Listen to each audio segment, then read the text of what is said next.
Thank you very much for being here. So welcome to the Collegio for those of you who are not part of the street of the community. So this is one of the workshop in preparation to the third festival, International Festival Economics, which will be held in Torino, around Torino and the Collegio as well, between the 30th of May and the 2nd of June, so Thursday to Sunday.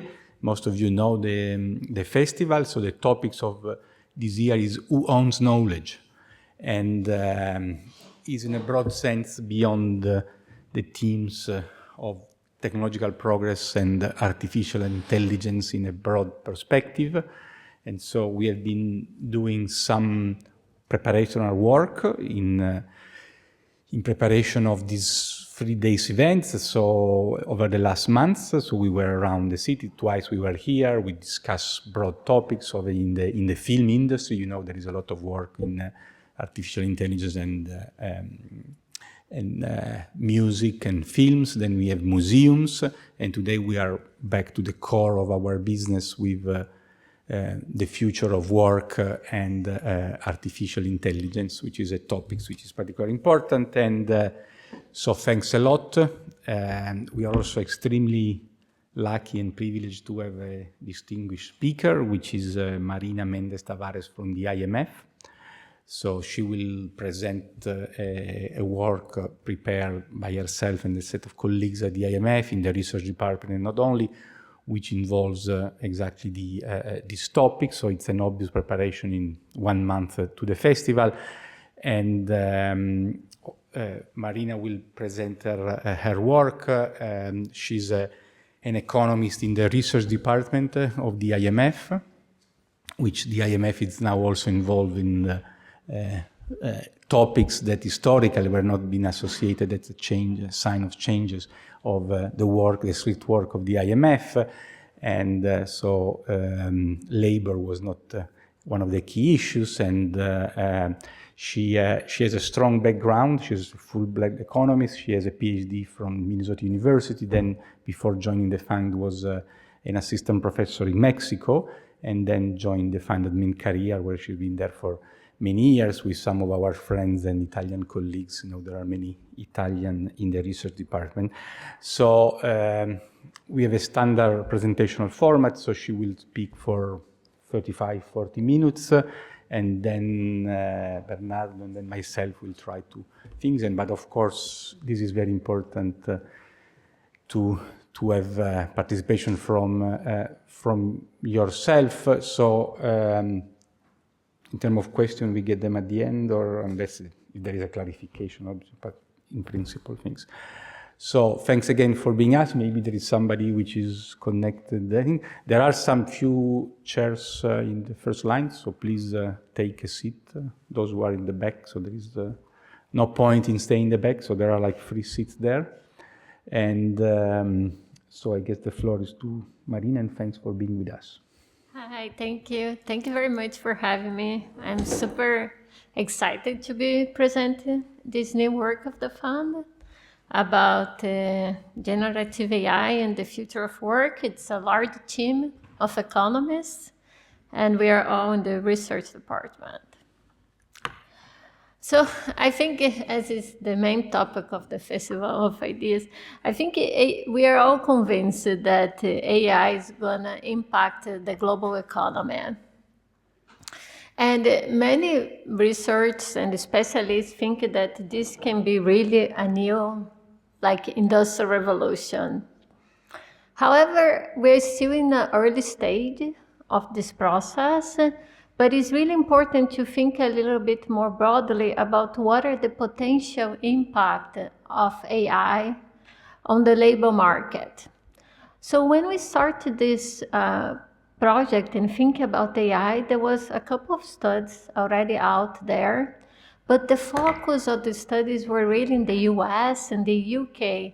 And we felt, as the IMF being an institution, a global institution, that it was very important for us to understand the impact of artificial intelligence, not only in advanced economies, but also in emerging markets and low-income countries. So that was really the premise of the start of our work. So today in this presentation, I will try at least to speak about 6 key questions for us. And these questions are, for example, first trying to understand which countries are more exposed to artificial intelligence and whether artificial intelligence can complement, meaning support workers to do their job, or in some cases are going to put some jobs at risk. Second, we want to understand which workers are more exposed to that, depending on the demographics and the characteristics of these workers. And what could be the potential impact of artificial intelligence to income and wealth inequality. On this context, also I'm going to speak a little bit about the potential impact of AI to productivity. And last, I will finish trying to understand which countries are better prepared for the changes that artificial intelligence can bring, and what are the strengths and weaknesses that countries have, and which policies should be taken to really support that the adoption of artificial intelligence can be something inclusive, that the entire society can benefit instead of being something that just the top are going to benefit from it. So let's just highlight the main findings of our work.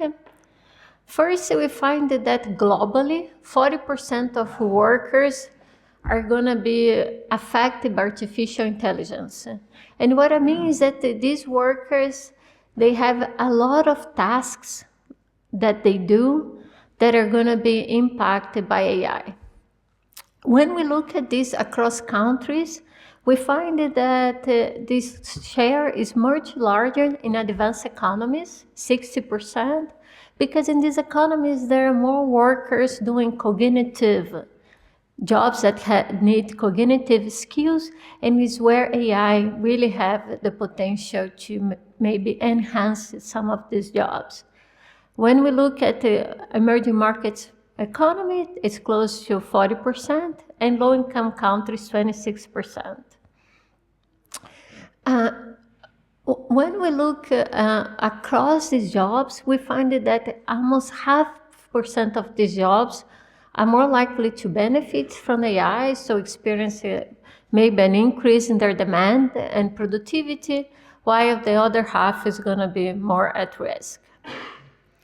And because advanced economies have a much larger share of workers exposed to this technology, they are also more on the forefront to experience the changes that artificial intelligence can bring first, while in some sense EMDs have a little bit more time.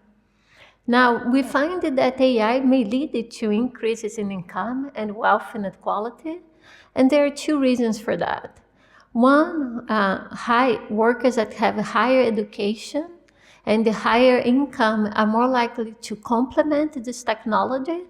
And second, the AI may lead to increase of the profitability of firms, so increases the returns of capital, and the capital is really concentrated at the top of the income.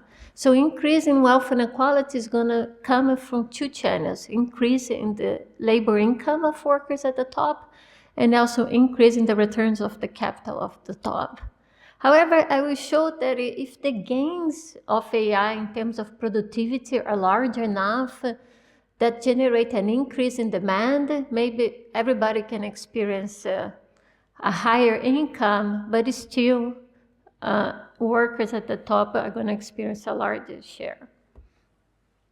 And I will show as well that the priorities of countries to adopt artificial intelligence is going to depend on their development levels. Countries that have a higher income in general still need to invest more in innovation and integration, and regulation and ethics, while poor countries still need to invest a lot of infrastructure and usually the human capital elements to adopt AI. So let me explain a little bit how how we identify occupations or jobs that can benefit more from AI or most at risk. So we use what we call task framework. The task framework is a framework that looks at occupation as a combination of tasks. So for example, if you're a teacher, your tasks are prepare your class, go to a class, present, have a one-on-one time with students, and organize the class. So we look, and what is interesting about the task framework is that in the US, they created this dictionary of occupations called ONET, and this dictionary of occupation was really created to help students that have a high school degree to find which occupations would suit them better in the future, for them to help choose the college degree or other type of more specialized education. So this dictionary of occupation, they survey workers every year. They have one set of 1,000 of tasks, and they really use the tasks component of each occupation to categorize and classify occupations. And this dictionary of occupation has been used, for example, for work of David the author and Asimo Glue to understand the impact of automation of robots on the workforce. So here we use the same framework to think about AI. And what the research have done, we use this index by Felton, is to look at the capabilities that AI have right now, and to see the overlap of these capabilities with the tasks of workers. So when these AI capabilities overlap with a large share of tasks, we say that this occupation is exposure to artificial intelligence. However, this methodology is not able to answer the question whether AI is going to improve the productivity of workers or is going to hurt these workers, right? Just talk about the degree of exposure. So what we have done at the fund was to advance this methodology and to think about the potential as well for complementarity. So we look at the other characteristics of workers beyond the tasks. So we look, for example, if in the occupation we require communication that is done face to face, if we require to do public speaking, what is the responsibility of their job? Is the decisions that you made in your job affect other people's health and well-being? Is the job done outside or inside? It's a job that is a routine job, and what is the decision of skills? So looking at these more broad and society aspects of the job, we're able to speak about whether this job or this occupation is gonna complement AI or is gonna be at risk of AI. So now we can look at the chart here, and we can see that on the x-axis, I plot the degree of exposure. So for example, a judge has high exposure to AI, close to 7, while in the y-axis I expose complementarity. And you can see that the judge as well has high complementarity. And why? Part of a job of a judge is be able to summarize and to understand a lot of information related to the case that he's proceeding. And we know that these models are very good. Like you can put an entire book and they're going to be able to summarize what is the book is, what is the article. I know many of your students have probably used this technology in your own study. And however, it's very likely that society is going to delegate important decisions that a judge made to AI tool, right? So in this case, a judge has high exposure to AI, but is shielded to be substituted fully by the technology. maybe AI is going to make this judge more productive because he's going to be able to access more information and go over the case fast, but it's unlikely that his occupation is going to be fully substituted by AI. Now, if you look, for example, on the other hand, you have a telemarketer, comparable, a lot of the tasks of someone that work in telemarketing can also be done by AI. However, if there is a mistake or if the chatbot doesn't work, there is not much consequence. So this is a job that also has high exposure but low complementarity, so it's more at risk. So looking at this framework and thinking about where occupations are, what we're going to do now is to look across country about what is the share of employment in each type of these occupations. So this is going to show us here in the word in red, it shows the share of employment that is exposed to artificial intelligence, which is worldwide almost 40%. And the distribution in advanced economies, emerging market economies, and low-income country economies. And what is interesting is that when we open this exposure measure and we look at the potential for complementarity and the potential for workers to be at risk, we see that advanced economies have more exposure, so they're going to be more highly impacted by artificial intelligence, but also there is a much larger share of workers that may gain in terms of productivity from this new technology.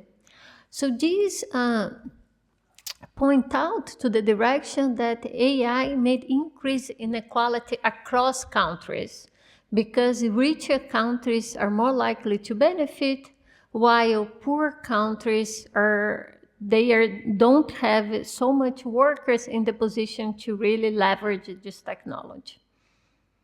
Now, what we do is that we try to understand why it is the source of differences in the exposure of workers across countries. We focus here on the UK and India. And in the UK, you can see that UK has higher exposure to AI because there is a much larger share of workers that in professional, manager, clerical support workers, or technicians. While India, which is a country that is still in development, has a large share of workers in agriculture and elementary occupations.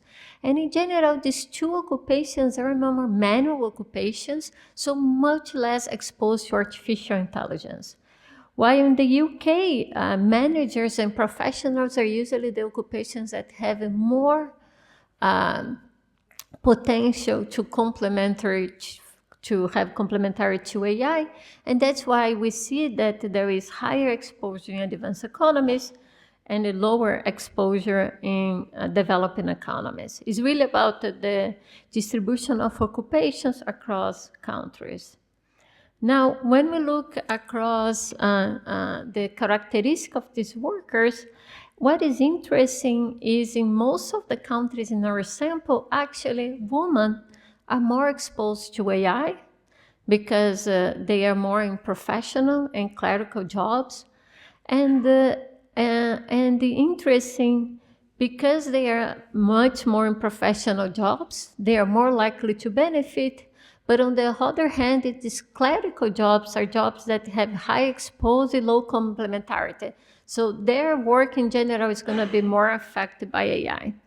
Now, if you have followed these articles about artificial intelligence, on the right side, this is like, I think, maybe the main fact that people remember is that artificial intelligence is really, the impact of artificial intelligence is really concentrated at workers with higher levels of education. And when we look deep, these workers also have more potential to benefit. And that's a big contrast, for example, from the automation, because automation usually, in fact, workers with middle level of education and middle income. while AI is really hitting workers that have higher levels of education and also higher income. So when we look across the income distribution, and here I focus on the share of workers in high exposed and low complementarity across the earning deciles in these 6 countries, what we find is that the distribution of these workers that are at risk of artificial intelligence is quite flat, meaning that there are workers at risk at the top and at the bottom. Although in some developing countries it's a little bit more increasing, which means there's a little higher share of workers at the top. However, this is a large contrast when we look at the distribution of workers with more potential to benefit, because there is a much larger share of these workers at the top of the income distribution. So in some sense, what this chart is showing is that the AI risks are more equally distributed across income, while the gains are concentrated at the top. So is that in this sense that AI may increase inequality within countries. So now we move a little bit to understand what is the potential of workers to reallocate, given that AI may affect their job. So we look at the historical transitions of workers across occupations. For this work, we need to use panel data because we need to observe the worker more once than time. So this analysis is really restricted to the UK and Brazil, where the data is available. However, it's just to be clear that this is look at historical transitions. So this is not the impact of AI on the transitions, because the AIs happen right now, so we cannot observe that. But what we find is that the workers, first, like the main fact is that workers usually transition within occupations at their same occupation group. So they're more likely to move from high exposed, high complementarity occupations to high exposed and high complementarity occupations. So that's why the bar within their group is higher. But what is interesting is that workers that are more at risk of transition, the high exposed and low complementarities, historically, particularly in Brazil, but at some extent in the UK, they were moving from these occupations that are more at risk to occupations that are more likely to benefit, which indicates that this transition may be less costly because workers were already adapting and moving across occupations. So that was not a transition that we didn't observe in the data. Now, interesting, when we look at the age dimension, and we look here at the share of workers on each type of occupation across age. This should be clear, it's a repeated cross-section, but it gives you a little bit of a flavor of how workers move across these occupations over the life. And what is interesting is that most of workers, they really start the life at occupations that are more at risk of artificial intelligence. And when they become older and start to getting tenure on their job, they move to occupations that are more likely to benefit. So one consequence is that if the AI is going to really affect these occupations in the beginning of the career, you're going to miss important stepstone to when you get promoted to be a manager or to be someone more senior, because the jobs that really are teaching you how to work on the firms, they are going to be negatively affected. So this is a little bit of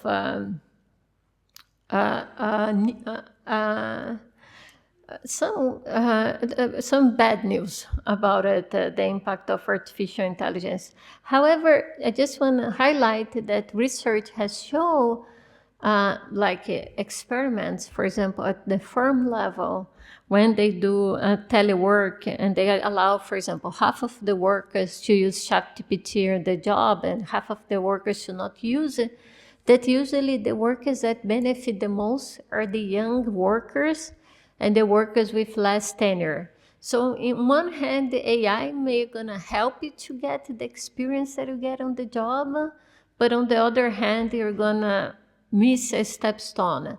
So we don't know what is gonna be the final verdict, but I just wanna clear that there is this possible two impacts.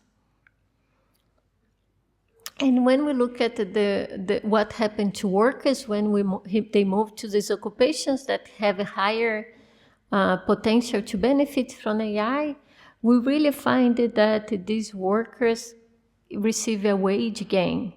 So these transitions are accompanied by gains of income. So now I will move and a little bit talk about, okay, I think I moved too fast.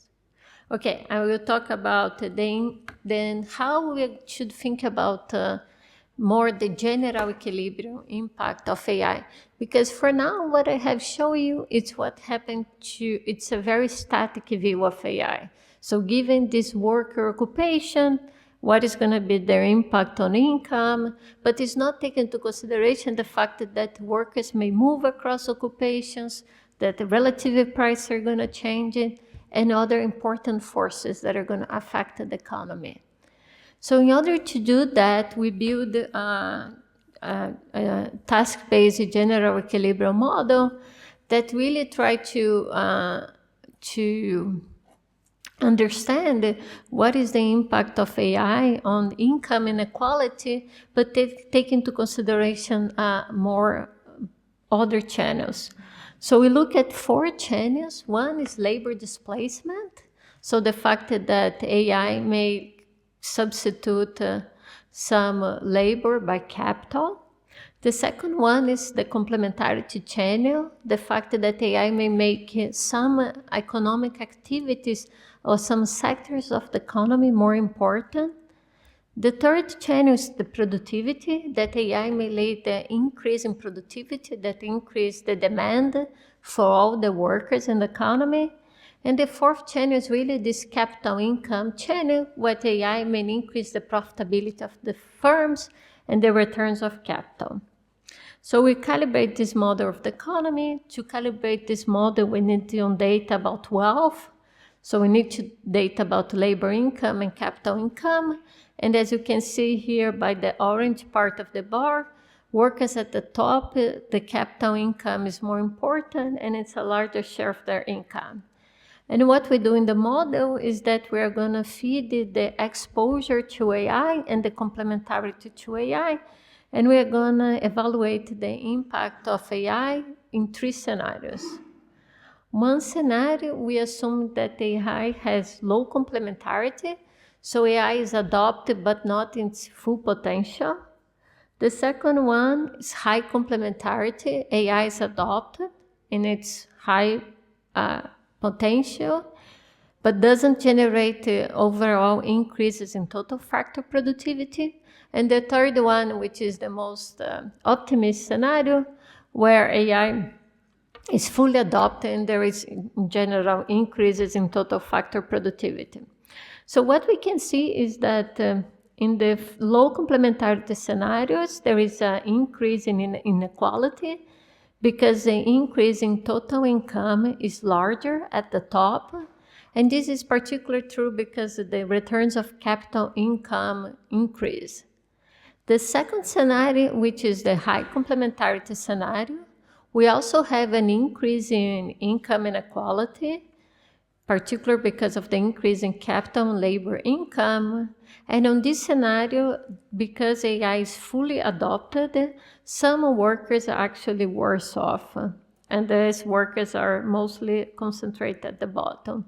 And in the third scenario, we can see that when there is still gains of productivity, AI is going to generate an increase of income of all workers, but still the gains are larger at the top. So even in the most optimist scenario, AI is going to increase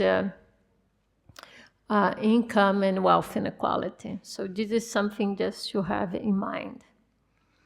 Now we are going to move, and I want to talk a little bit about what countries can do and how they are. So as I discussed in the beginning of my presentation, we know that advanced economies in general have a larger share of workers that are exposed to AI. But what we did in the fund is more look at about how countries are prepared to adopt to AI. So we construct an index that look at 4 components of AI adoption. One that we call foundational preparedness, that look at really the digital infrastructure. Do you have access? How many people have access to the internet? What is the cost of internet? Is internet affordable? Is computer affordable? The second part look at human capital and labor market policies, which look at the share of workers in STEM education, the share of workers with tertiary education, and also how flexible is the labor market and workers are able to move to a work from a job to another job. And then we also look at the second generation, which look at innovation and economic integration, which look at R&D, country spending R&D, how connected is the country to the global value chain, and the ability of the country of trade, and also the flow of capitals. And the last, we look really at the regulatory framework, which is governance, and the legal framework, and whether the government also has the capacity to enforce laws and regulations. This is a little bit of the indicators. But what we find is that in general, advanced economies, they are better prepared than low-income countries and developing economies. And in particular, that low-income countries, emerging market economies, should really invest in digital infrastructure and human capital, because this is what enabled them to adopt the technology, right? If you don't have access to internet, it's going to be very hard to think that workers are going to be able to use the AI. And so that's important. And for more developed countries, we really need to think more about the innovation and the legal framework. So now we look a little bit about how is Italy doing. So we look at how Italy is compared to other countries in Europe. And we see that compared to other advanced economies, European countries, Italy has a little bit lower exposure and a little bit less potential for complementarity, which indicated that, maybe Italy is going to benefit a little bit less than other advanced economies, but no, the difference is quite small, and we're still in the early stage of the technology adoption. When we look at preparedness, we also find that Italy in general is a little bit less prepared than other European advanced economies, and we look a little bit more in deep on the index to try to understand what are the sources of differences. And we find that what is driving Italy performance is that the cost of internet is still high. The public expenditure in education is lower than other advanced economies. Also, the labor market is a little bit less flexible, and the spend in R&D and the legal framework are weaker. So this a little bit, we are trying to do is to show which other countries can really improve and enhance to really improve their performance and they prepare themselves for changes that AI may bring. So to conclude, AI adoption may generate labor market shifts with significant cross-country difference. AI has really the potential to increase the productivity of certain workers, but also to bring risks. AI may lead to increases in inequality across and within countries. To really be able to take advantage of this technology, countries are going to have to prepare. Advanced economies in general, they need to invest more in innovation and integration and in strengthen their legal framework, while low-income countries and some emerging market economies really need to invest in foundation AI, which is to improve access to technology, and also in human capital, in having a skill labor force that allow them to adopt the technology, but also I think it's important is to develop the technologies for their own needs. Because this technology can also help a lot of countries to leapfrog some of bottlenecks that they have, for example, in education and health. So I think there is also an important and positive aspect of that. So AI, I think, is here. We are all using it. But I think it's time to really think deep, because the decisions that we're making right now regarding the policies to adopt AI are going to influence our future, and the share of workers and our society that really exposed to these technologies large. So these are not small changes, but are changes that I think if policies are right in place, they can really benefit all of us. Okay, thank you. Thanks a lot. So, perfect timing. So the report is very broad. I guess we go through the discussion first, unless there is a very sharp and quick questions, and then we open for discussion, if that is okay for you. So Bernardo, you can start, and then I will be next. Oh, yes. So, thank you, Marina, for the very nice presentation of this very interesting report on the impact of artificial intelligence, which is really very relevant work.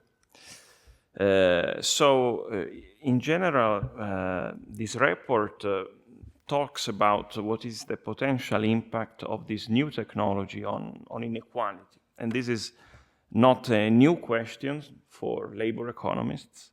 Labor economists have observed in the US labor market, but also in other labor markets of advanced economies, a secular rise in wage and income inequality. This is data for the US, where you can see in the top that there has been a continuous rise in differences between the top class and the middle class.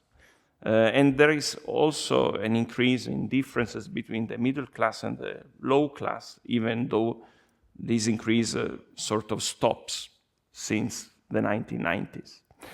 And economists have attributed this secular rise in wage inequalities, at least in part also to the effect of technologies, new technologies and technological change.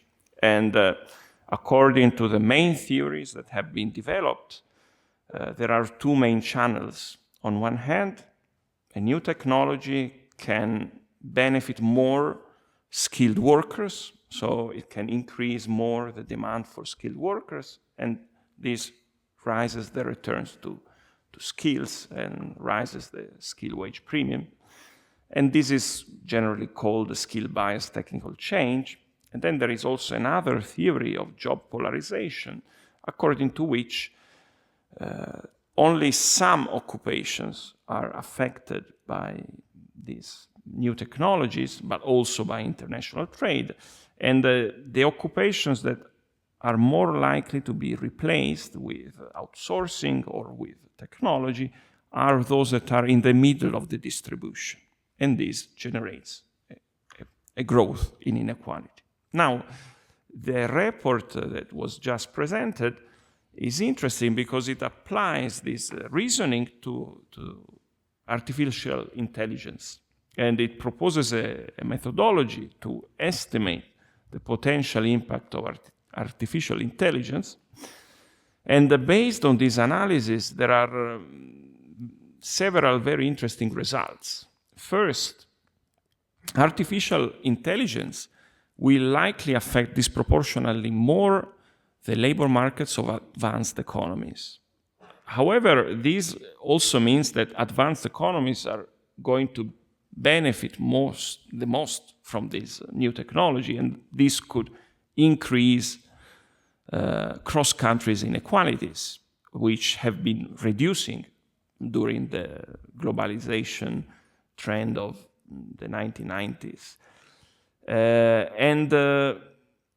Also, it is interesting in the report how the introduction of artificial intelligence affects the workers that are in different parts of the distribution. I found it interesting that in some of the scenario proposed, labor income inequality may even reduce, even if, of course, the benefits of artificial intelligence are concentrated at the top and are also concentrated on capital returns, and these will have a positive impact on wealth inequality and will also induce a lower labor share. Of course, if owners of capital will benefit most from the productivity gains of this new technology.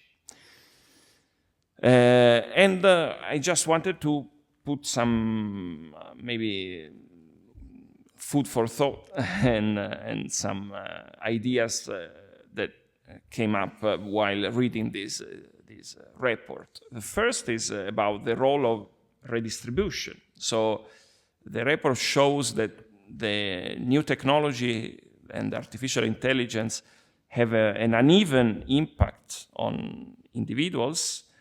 They generate net positive effects on wealth. However, they also generate winners and losers, and this calls for redistributive policies, which, however, are often difficult to implement and imperfect due to political constraints. So often, for example, if we look at the impact of trade, we can say that there are positive net wealth effects, but then the redistribution might be imperfect, and this could generate tensions, of course. And then there's the issue of workers' adaptability. Some workers will be hit by artificial intelligence, their job will disappear maybe, or they will be forced to change job, but do they have the ability to change a sector, change occupation? And so here it is important to design better active labor market policies, better training policies in order to allow workers to mitigate this risk. However, also this is an area of policy intervention that is quite difficult to implement, and for which we had it was not always successful. These labor market policies are not easy to put in place. Then there is also the issue of concentration. So is this new technology going to generate an increase in concentration and in monopoly power by some firms, and maybe also by some countries? And what are the risks of this concentration? Is this concentration going to limit the potential beneficial impact of artificial intelligence? And then, of course, the artificial intelligence is going to increase productivity, so we hope, but there's also an issue about what type of growth in productivity does artificial intelligence allows. Are products going to be cheaper but of lower quality? How about maybe in shirking costs by employees? We think about as teachers sometimes now we think about the impact of artificial intelligence in written assignments, and it's getting always more difficult to detect the students who work on themselves and the students that cheat. But this is also an issue that could arise in some contexts in the labor market when there are monitoring costs and maybe workers have an incentive to use tools that might be not designed to solve certain problem. Think about a judge that has to write a sentence, hopefully using some personal thoughts about this sentence, but maybe with artificial intelligence, the outcome could be more uncertain and maybe unjust. And finally, I want to end on a positive note. So of course, there are also hidden benefits from this new technology, because probably the price of some products is going to decrease dramatically thanks to artificial intelligence. And this could also increase the size of some sectors, even of those sectors that are hit by artificial intelligence, with potentially net positive employment effect also in these sectors where there is a low complementarity. So, of course, these scenarios are always difficult to estimate, to calibrate, but I mean, the results could also be positive at the end, and we might overlook some positive effects of this new technology. So okay. That was all. Thanks, Bernardo. Thanks. Okay, so I'm the second discussion, so I have also a few slides. Maybe. Okay, so thanks again. Okay, so I just briefly touch 3 points. First, the report and the main results, then the macro background, which is partly Bernardo mentioned. Also, there are many students and what's macro research is going to. And then I end up with a key questions, which is also on a very recent research and papers that have been produced about how large are really the productivity effect of the AI implementations. Okay. So the topic is as hot as it can be. I think in media is amazing, in research, in hard science, which is where there is a revolution takes place, and in social science, university, everyone is talking about AI.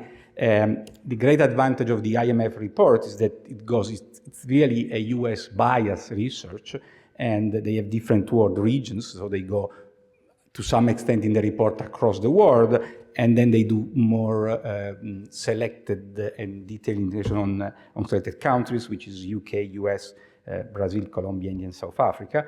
The key 5 words that have at the heart of the report are exposure, to what extent workers are exposed, reallocation across sectors as a consequence, the productivity gain, which I will talk, inequality, and preparedness, where we saw also thanks that she also gave some specific Italian data that are not in the report.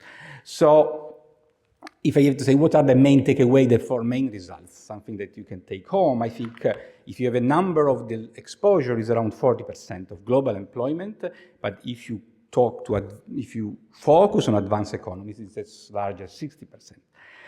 The most fascinating part is that typically, and automation, it's the increase of basic technological progress is hitting potentially low-skilled and low-income workers. This new generation of technological progress, it seems to be across the board, and potentially actually high-income. Think of the singers, which are maybe not so skilled in terms of education, but they could be mostly affected, clearly high-income, and also college graduates.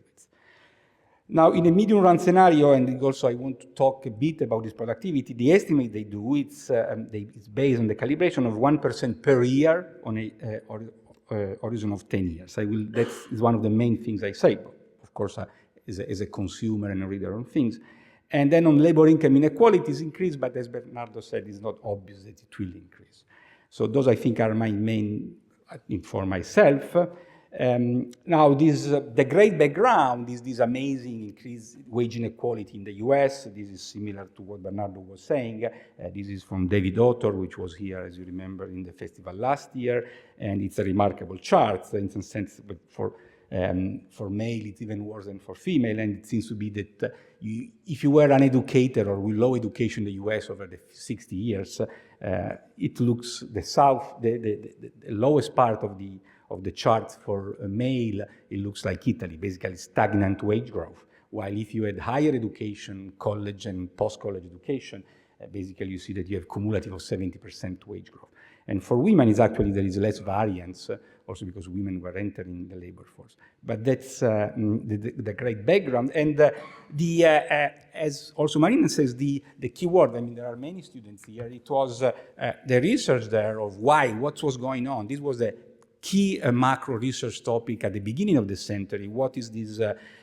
What is driving this huge wage inequality? And then there was an early debate on trade and on the labor market. The fact unions has been collapsing in the US and the UK, but the smoking gun, as Bernardo said, was skill bias technological change. So there is this phenomenon alongside the dramatic fall of the real price of commodity. Think of a computer in real terms, how much has been collapsed. The prices, I always make the example in class that it always costs around $1,000, $1,500 a computer, but there is so much technology over 25 years, and so the real price of this good is collapsing, and this actually complement with high-skilled worker, while it can substitute low-skilled workers. So that was the main explanation that was driven by the work of Roussel et al. To explaining why this acceleration of technological progress led with falling commodity real prices led to this increase in wage inequality.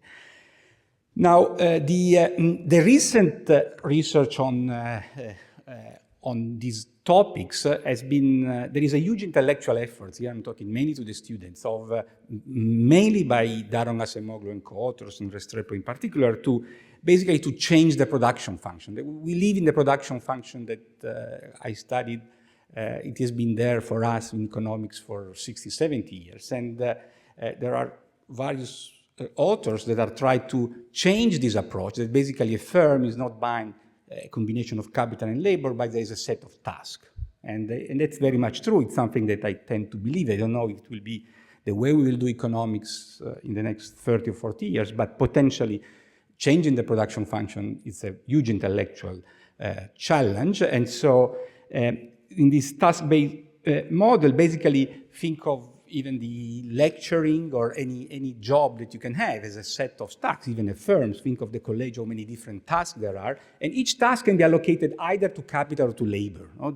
So there is some substitution within tasks. So even though there is not within a firm, but then each task, separate the task, firm within task, and then you say who allocates to this task. And so automation means basically switching for a given task between labor and capital. And actually, in the recent research, Acemoglu and co-authors showed that if you want to understand this huge wage inequality, automation is the way to go, and there are very important papers. But now is extending this idea of using a task-based theory of production, and we're talking about very extremely recent research. I mean, I teach, actually in these weeks in my growth course, I was teaching this model, but now it's applied to AI, and this is really in the last 2 weeks or so. So let's try to think about, if you have this automation in the context of AI, what are we talking about? At least a taxonomy. So first there is what is called an extensive margin automation. So that basically means really capital taking over to labor. And so if you think of AI, this is the idea of like some mid-level functions, so basically data classification, this sort of pattern recognition that are basically switching from capital to labor. If you think as entering a country, that's the obvious example, you enter a country, now there is artificial intelligence that does for that. It's no longer a clerk that checks your passport, but it's a machine. That's an obvious example of an automation driven by AI that it's basically switching from labor to capital. But there is also task complementarity.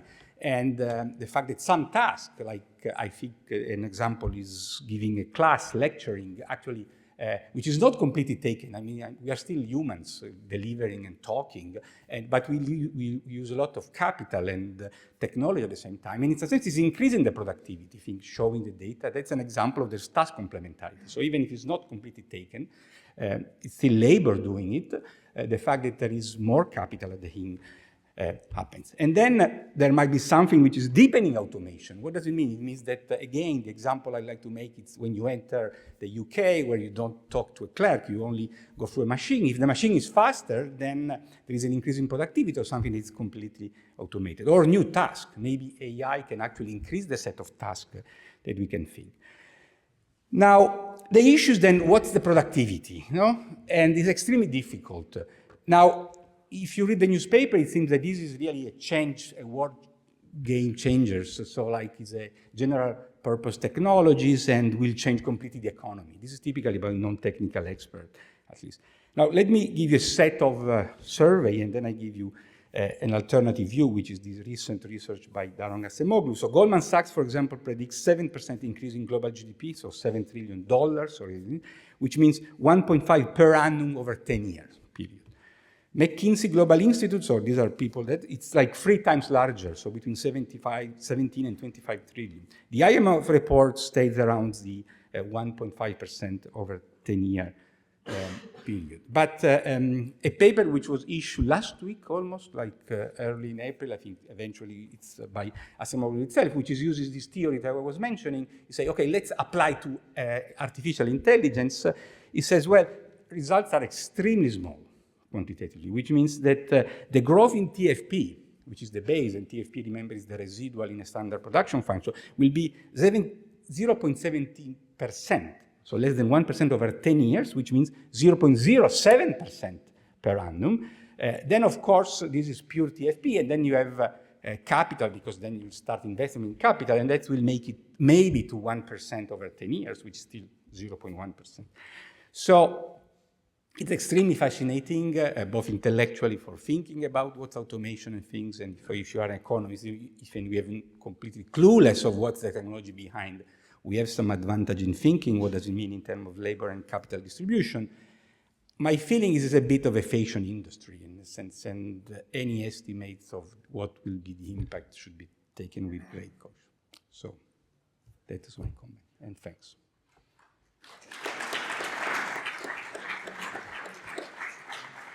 Okay, so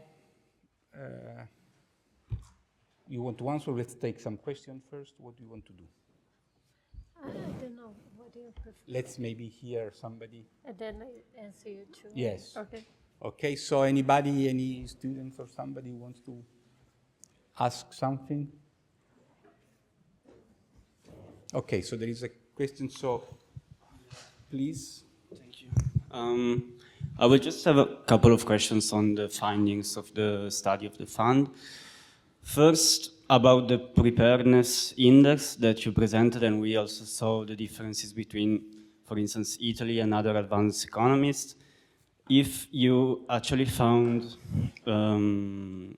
substantial differences between the US and other advanced economies, and for instance, in particular between the US and Europe, and on what indicators of the index, let's say, those differences are due.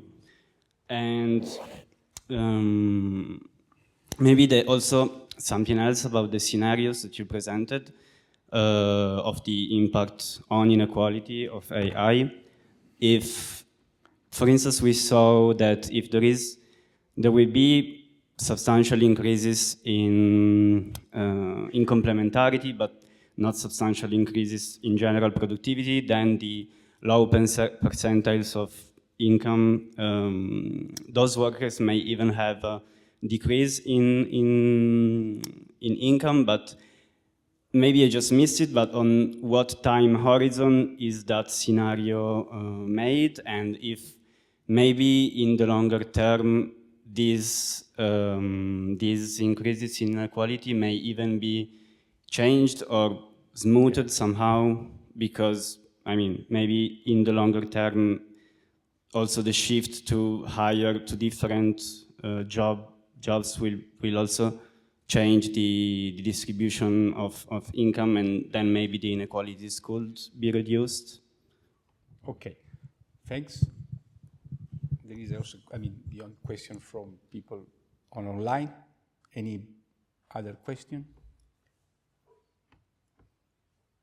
Somebody, so other students? Please.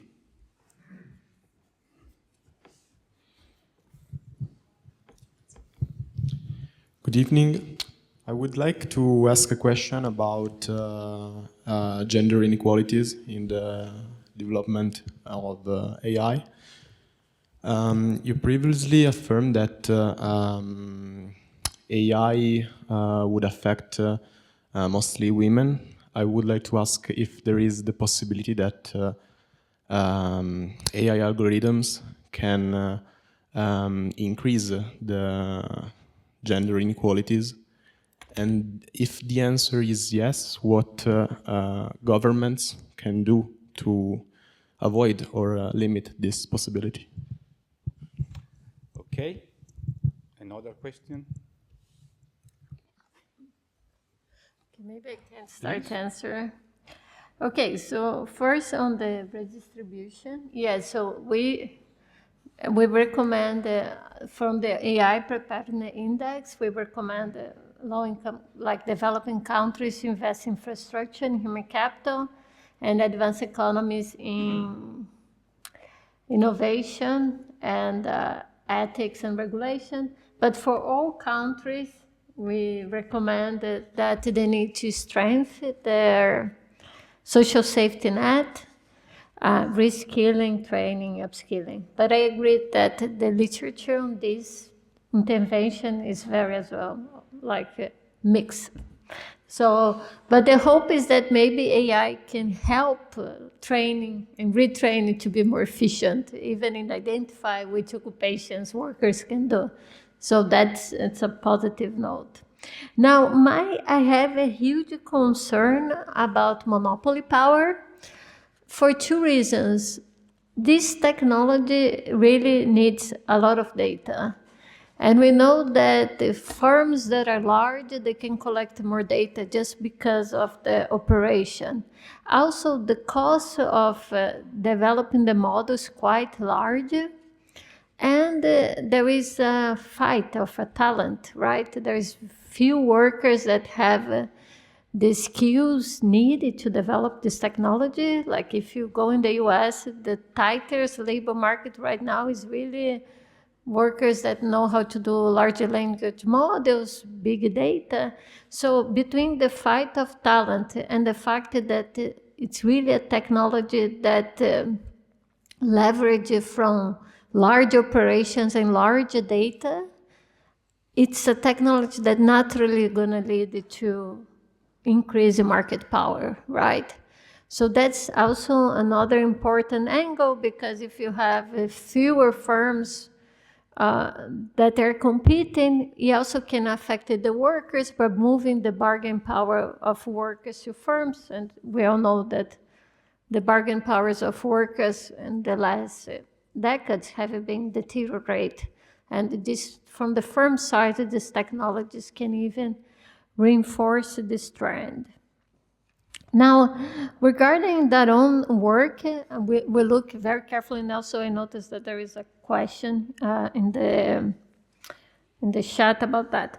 So first, I just wanted to highlight that we use the same kind of framework that Daron used, which is a task-based framework. But what is interesting is that if you read his paper carefully, his estimation doesn't come from the model. It comes from a reduced form equation. And there are two assumptions, I think, that explain a lot of the difference between our findings and his findings.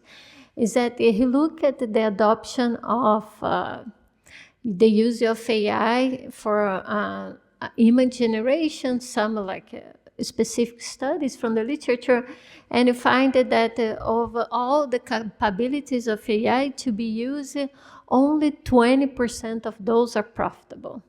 So if I think about this in my framework, is that only 20% of the jobs that have a high exposure and maybe high complementarity are actually where the technology is going to be affected.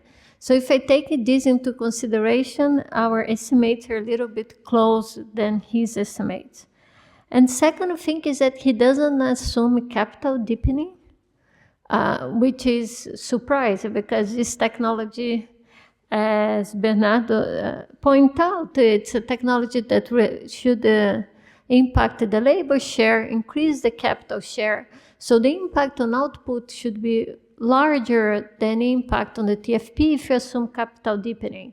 And our estimates are very different on the output dimension because we do assume a decline on the labor share that is similar to the one observed during the automation, which leads to capital deepening. So the impact of output for us is larger than the impact of TFP, and for him is proportional. So like by adjusting these two margins, we kind of take into consideration that.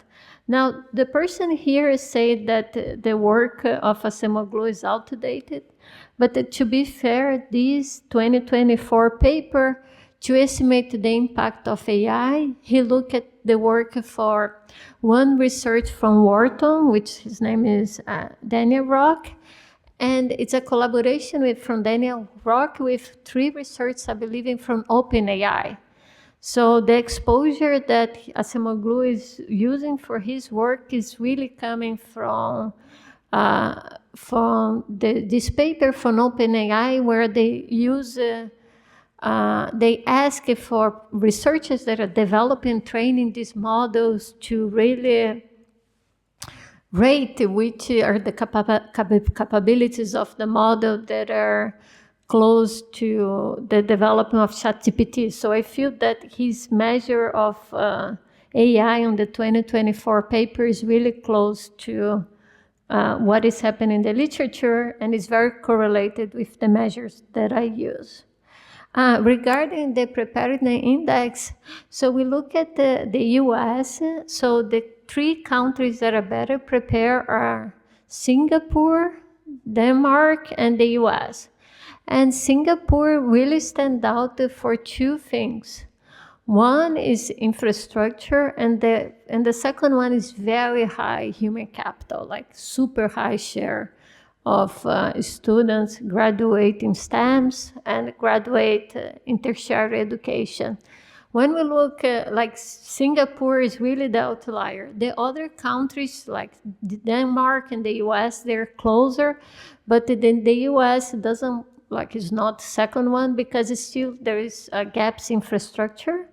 Internet in the US is very good, like if you're in big cities, but during the pandemic, we in the US, when schools were closed, we really learn about the gap in access to internet, because kids has to go to McDonald's to have access to internet.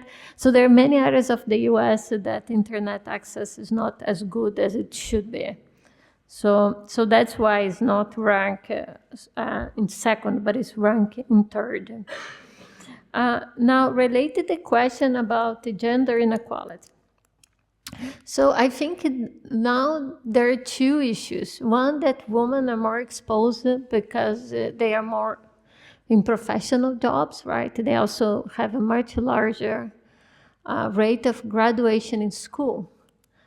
However, the models are training in past data, so they carry bias that were in our society. So there is a question as well of how to unbias the model, right? Because if you're using all the data of the internet to predict words or to predict thoughts, these are based on bias that we have before.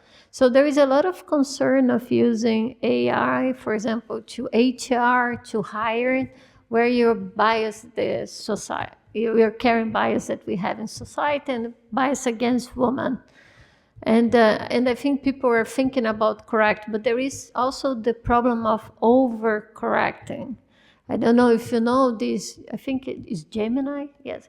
One of these chat box from Google, they kind of overcorrected themselves that you could ask, can you generate a picture of the Pope, and it would generate a black Pope, or generate, things that were, can you generate the pictures of the American founding fathers, the founders, and then would also put people that doesn't belong on that because it want to be very inclusive.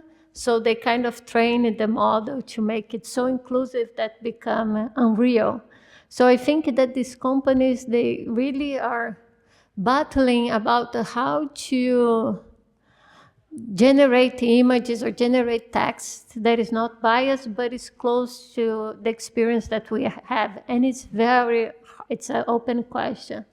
Now, my concern personally, and what I'm working right now a little bit on that, is that I feel that the gap of women in STEMs, like, it's still a huge gap.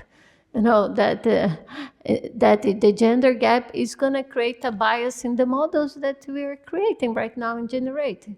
Because if you don't have researchers that are women, that are inventing the model, that are programming the model, that are thinking about the use of the model, I think the questions that are going to be answered are not the questions that could benefit the entire society. And without closing the gap in STEMs, without closing this gap in education and the interest of women and girls to go to these fields, I think we're going to live in a world that is biased. And that also applies for the big question, which was also on Darun's Acemoglu latest book, whether this technology is going to be going through really the direction of enhance humans, or not to be and enhance and like solving problems that are important, or really to over automatize and over robotize.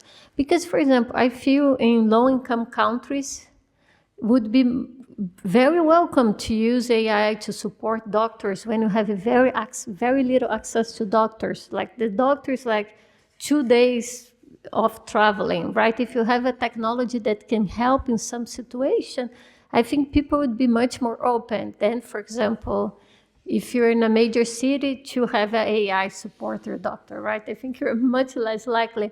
And I feel that if we don't think like more on the development and where are the gaps and the benefits of technology, profitability of firms, we know what happened with medicine is always going to go in the direction of higher profit, but not really what is the direction for a better society.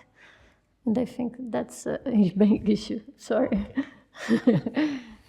So thanks. So unless we have another very sharp question, I think we can. Yeah. I have an observation. Yes, Elsa. No, just this means that we don't have let's say, neutral artificial intelligence. We have only biased with prejudice, the same prejudice that we have, maybe our ethical values or our let's say, prejudice and even bad behavior.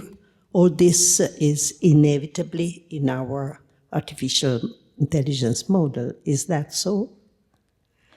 In a way, it seems.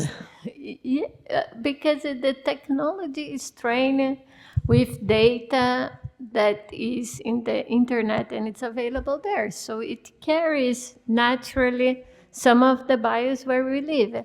But the companies, they try to correct for that. So they do that in 2 ways. One they call prompt correction. So even if you write something, can you give me a text about inequality or something? They have a way to when they move your prompt to the model to try to correct it for the bias. But the truth is that I don't think we are not in this place right now, and they can overcorrect it. So there is a little bit of uncertainty about that. But I'm an optimist. I feel that, and that the technology is improving, and our society is also improving, right? So I feel that we are more aware of our bias, and I feel that as models are going to be feed with more recent data, also if society becomes less biased, they are going to be less biased. Now, the main problem that exists right now is that now we fully understand the value of data, right? Like these companies, they were able to go and we call scratch, like collect all the data of the internet freely because no one kind of knew. But now companies know the value of their data. Like they don't, like companies that have a review of, carry review of products now, they're gonna be as well willing to sell this data. So they are now even using data from YouTube, like taking all videos in YouTube and collect data to train the models. To improve the model, you need a lot of data. So there is the optimist side that, oh, the new data is going to be less biased because our society is moving to, I think that we have more conscious about that. But on the other hand, the data has, now it's very clear that there is a value, and maybe it's going to be less easy to be accessed, right? People are going to be more concerned of sharing the data and letting their data be used to be training the model. So a little bit short. Okay, so thanks a lot. So, and so see you in the festival.